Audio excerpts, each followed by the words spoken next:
It is said that the eyes are the gateway to the soul. When we make eye contact with another person, we're really making a subconscious assessment of their degree of restedness, state of mind, and attractiveness. As we age, the eye starts to show telltale signs such as prominent fat pads in lower and upper eyelids, wrinkles, and a tear trough deformity or nasojugal groove.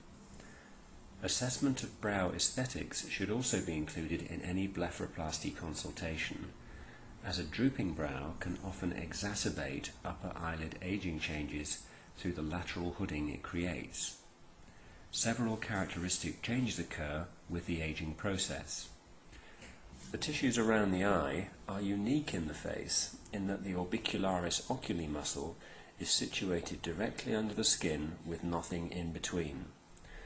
The muscle is free-floating, only directly anchored to the facial skeleton in a tiny area.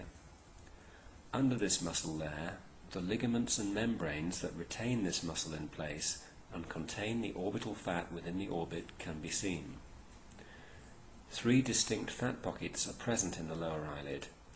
These can bulge forward and become increasingly prominent with age, causing the appearance of eye bags.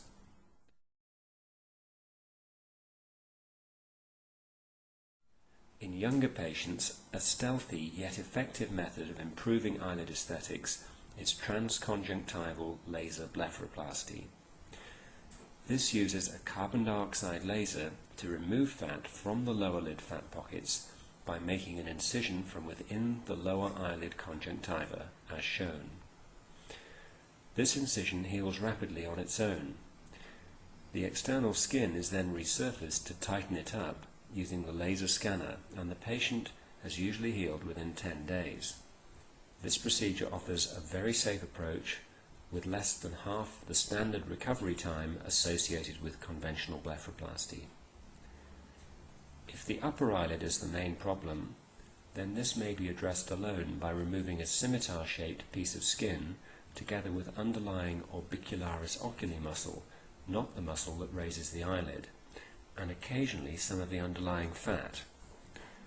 This is sutured closed and can help to increase definition of the upper eyelid skin crease and reduce hooding.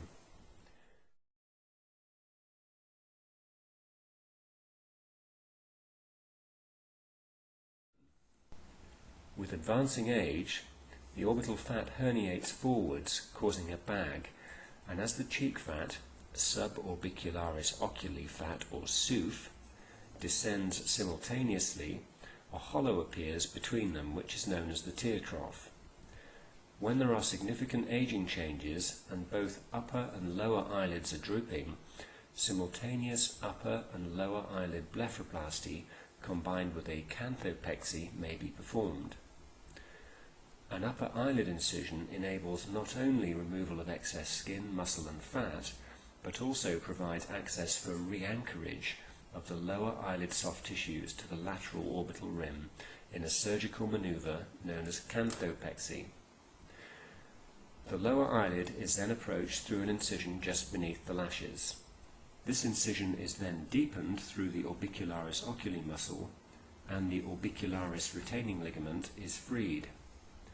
The orbital septum, the membrane which retains fat within the orbit, is exposed, including its bony attachment to the lower orbital rim, which is known as the arcus marginalis.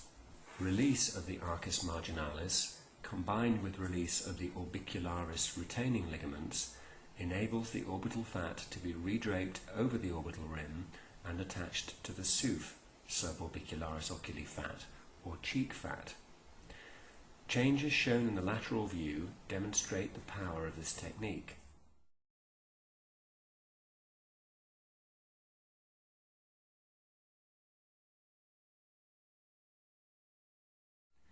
When the contour of the fat pockets have been corrected, the tear trough is effaced. Patients undergoing fat redraping blepharoplasty invariably benefit from simultaneous lateral lower eyelid tightening or canthopexy, a procedure which restores elasticity to the lower eyelid when it has been lost through the aging process. The best analogy for this is to consider the lower eyelid as a clothesline and removal of skin as the equivalent of hanging heavy wet washing on it. We need the clothesline to be tight enough for the washing not to bow the clothesline downwards, and this retightening is achieved through canthopexy. Here are some examples.